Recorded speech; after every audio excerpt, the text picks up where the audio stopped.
साथियों, सबसे पहले मैं आप सबका क्रांतिकारी इस्तकबाल करता हूं। आपको जय जवाहरलाल सलाम। दोस्तों, जब मैं प्रोटेस्ट के लिए आ रहा था तो मैं सोच रहा था, प्लीज मीडिया प्लीज थोड़ा सा आप लोग साइड होइए ना, आप लोग प्लीज ऊपर आ जाओ, ऊपर आ जाओ।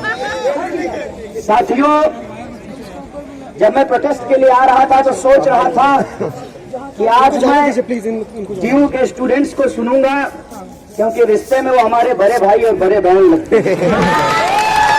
क्योंकि इसका दो कारण है।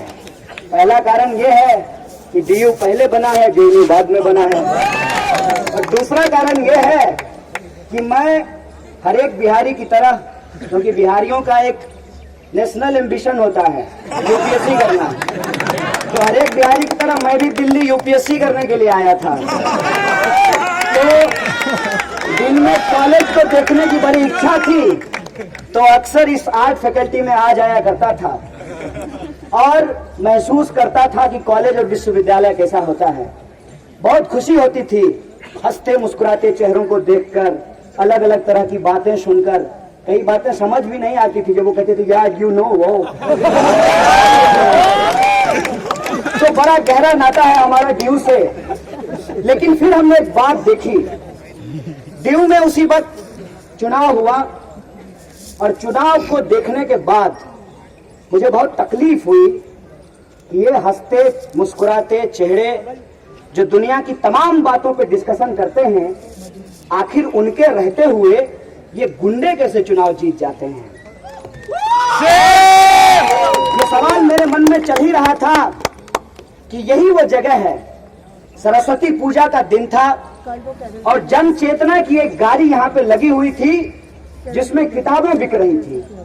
और सरस्वती पूजा के दिन मैं जोर दे करके बोल रहा हूँ, क्योंकि अखिल भारतीय विद्यार्थी परिषद कैंपस में कभी कैरिकुलम पे डिस्कशन नहीं करता है, कभी सिलेबस पे चर्चा नहीं होती है, देश की आर्थिक नीति पर चर्चा नहीं होता है, महिलाओं की स्थिति पर चर्चा नहीं होता है, स्ट्रक्चर कमेटी के क्या रिकमेंडेशंस हैं इस पर चर्चा नहीं करती है।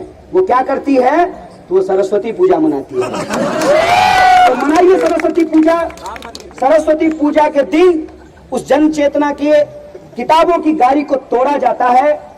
मैं वहीं खड़ा था, कुछ लोग जमा हुए और यहीं पे प्रोटेस्ट शुरू हुआ। हम लोग प्रोटेस्ट कर ही रहे थे कि कुछ भारे के तथाकथित राष्ट्रवादी याद हमको, और ये भारे के तथाकथित राष्ट्रवादियों ने नारा लगाना शुरू किया।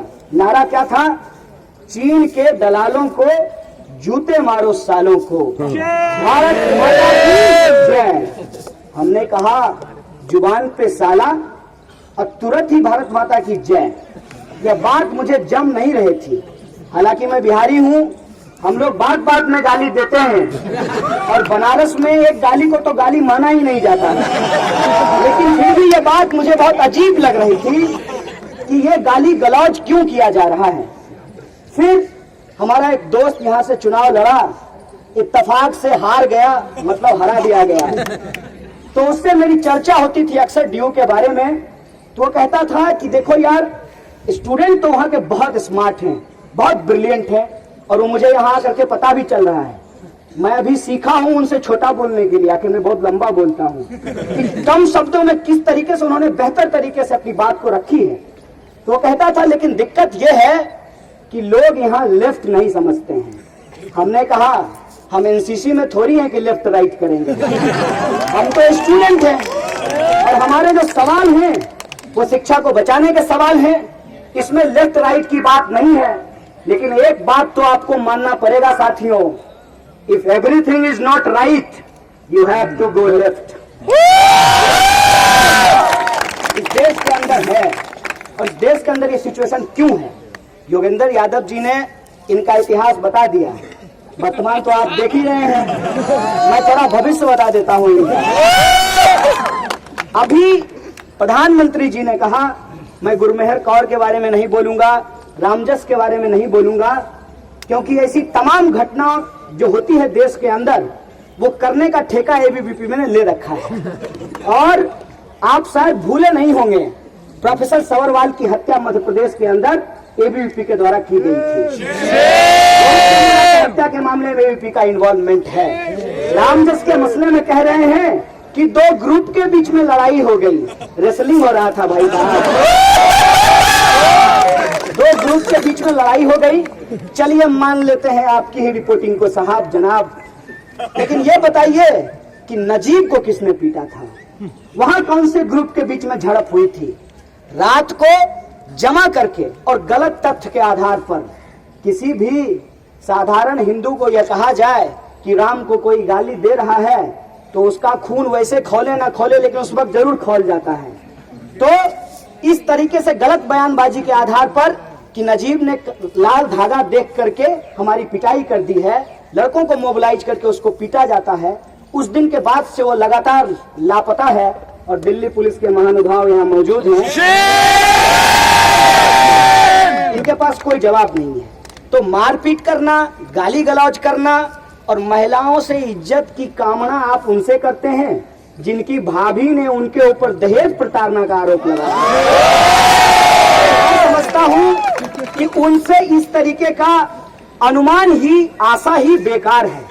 लेकिन इनका जो असली रंग है विचारधारा की, उसको थोड़ा थोड़ा देखने की जरूरत है। प्रधानमंत्री जी ने कहा है इस बार केसरिया होली मनाएंगे। ए मोदी जी,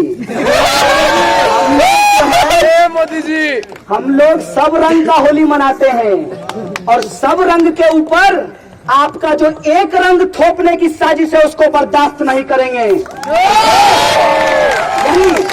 यही आपकी मानसिकता है कि आप यूनिवर्सिटी के ऊपर एक विचारधारा थोपना चाहते हैं। क्या है पूरा मसला? क्योंकि जेएनयू का नाम बार बार लिया जा रहा है, इसीलिए मैं सोचा कि मैं आप लोगों से मुखातिब हूं और अपनी बात रखूं। क्या कहा जा रहा है कि डीयू को जेएनयू बनाने की कोशिश है। मैं समझता हूं कि जेएनयू डीयू नहीं हो सकता, डीयू जेएनयू नहीं हो सकता। हर विश्वविद्यालय की अपनी खासियत होती है। लेकिन माननीय राष्ट्रपति महोदय ने इसी साल जेएनयू को बेस्ट यूनिवर्सिटी का अवार्ड दिया है। क्या आप डीयू को बेस्ट यूनिवर्सिटी नहीं बनाना चाहते हैं? तब ये क्या कहते हैं कि नहीं, वो तो पढ़ने वाले अलग हैं, नारा लगाने वाले अलग हैं। अरे भाई, ये तुम्हारे संगठन में होता है।